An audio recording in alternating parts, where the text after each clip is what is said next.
Hi everybody, welcome back. And we are back to finish off our salt dough ornaments. So this is the heart.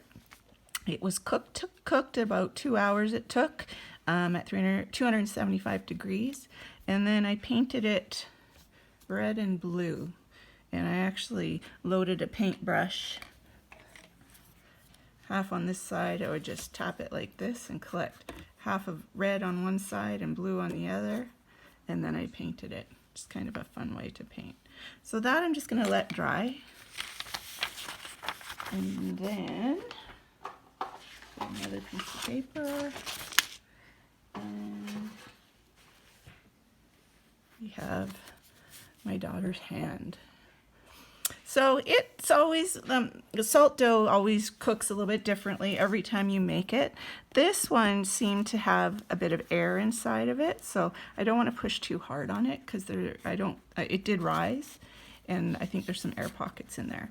But you can still see where her fingers are and her hands because that's kind of the darker yellow, and the part outside her hands is a little bit lighter in color. And that's what the back looks like. And you tap it and it sounds pretty hard. So I'm going to paint it, and I've asked Gemma what colors she would like to have it, and she says she wants the hand to be yellow and the outside to be this blue. And again, I'm using acrylic paints. You can use paint sets with the hard pellets. That would work fine. I just happen to have lots of acrylics, so that's what I've been using. So I don't know if there's much method to the madness other than I think I'm going to do the outside of her hand first. And I'm going to be using the blue. Oop, I've already painted her finger. Oh no, 1, 2, 3, 4. The outside. So what this does is it gives us kind of the inside. You can really view it quite easily once you've painted the outside of it. Oops. I'm always messy, so I probably shouldn't be dragging the paint across of that. There we go. I'm going to turn the hand. Hopefully you can see the hand trying to emerge. Once you've finished painting and you let it dry, it's a really good idea to seal the paint. And I often use spray paint or like a spray sealer. Varathane. It can be a shiny varathane or a matte varathane. I always like shiny. I'm a shiny kind of person. And then it just seals it. So wear and tear or if something got on it, it wouldn't ruin if something damp got onto the clay. If it was covered with the sealer, it would be much more durable. You could also use modge podge, which you can get at Michael's, and it's a sealer made for things like this. So can you see Gemma's fingers starting to take shape?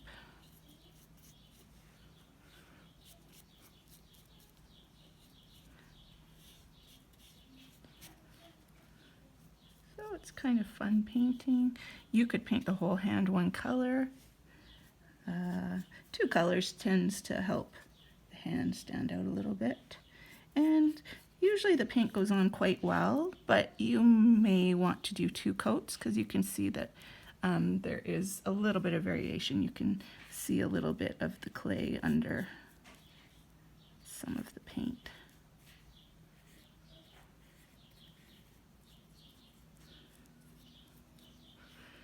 And some skinnier areas.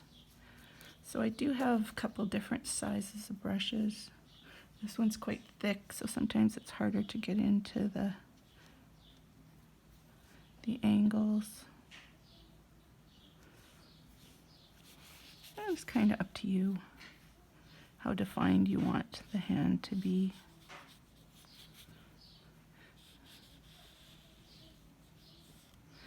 Once this is dry, you could also paint the back of the hand You should leave everything to dry before you do that. All right, let's see how it looks facing me.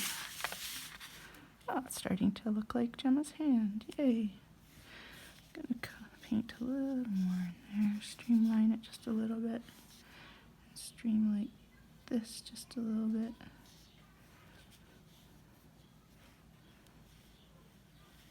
Yeah, it's looking pretty good.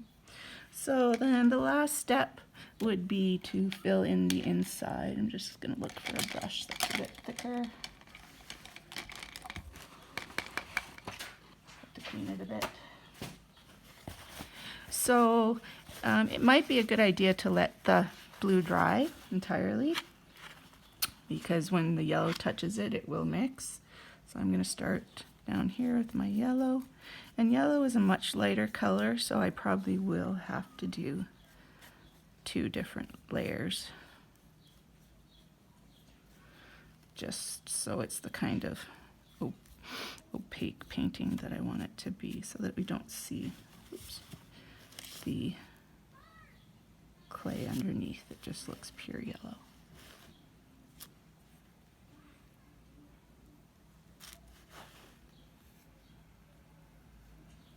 And remember, if you're painting it and it's not perfect, there isn't really a way to make something like this perfect, because it's just so the shapes are so, it's like painting mountains, right? How are you going to make that perfect? Because there's lots of lumps and bumps and oops. So some of this, there's a little mistake. Now that I can fix. So I can let it dry and paint over it with the blue.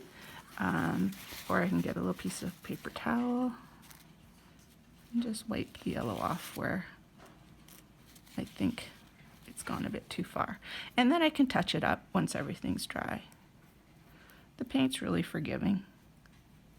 Or you know what, if you look at it and you're like, oh, I don't like the yellow, just let it dry and you can paint right over top of it. Maybe you change your mind and you want it to be red or purple.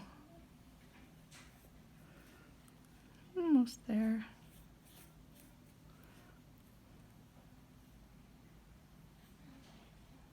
I'm using quite a big brush to fill in these spaces. Sometimes it gets a little tricky when the spaces are smaller, so you might want to use a smaller brush just so that you stay in the lines. But again, it's fixable. Any little mistakes, if I go over the blue or a big blob of yellow goes on the middle, I can fix that. I actually might turn it. A little bit hard to reach that way. And there we go. Trying to catch up all the edges. So, cool memento. Once it's dry, you could always write on it. Say, you know, put the day and the year. May, what was it? 12th? Nope, May 13th, 2020. Gemma's hand. Or you could write your age. You know, however old. 10 years, 4 months, 3 days, and 2 hours old when I made this. And it's a fun keepsake. So, looks pretty good. And again, I think I probably will paint over it. Here's a bit of that blue that's mixed in. I'm going to do probably another layer of each color. And I'm going to do the back, and then I'm going to stick a ribbon or even a pipe cleaner through there, and I'll have something to hang it on. So let's take it off the white so you can see. There it is. There's Gemma's handprint, and a few little touching ups going to happen, and that's okay. So I'm just going to look at it a little bit, and I see that's where I wiped off the blue. And just fix up a few little dibs and dabs over here. And again, a great spot, or you could even cut out a picture of yourself and stick it in there. There's lots of options. And again, cookie cutters, remember, are great with the salt dough to make lots of different kinds of ornaments. I just didn't have any cookie cutters in order to do that. So here's Gemma's painted hand and the painted heart. And I still have lots more dough left. So there's lots of opportunity to make some different kinds of ornaments. I hope you enjoyed this one. Thanks for watching, everybody. See you later, alligators.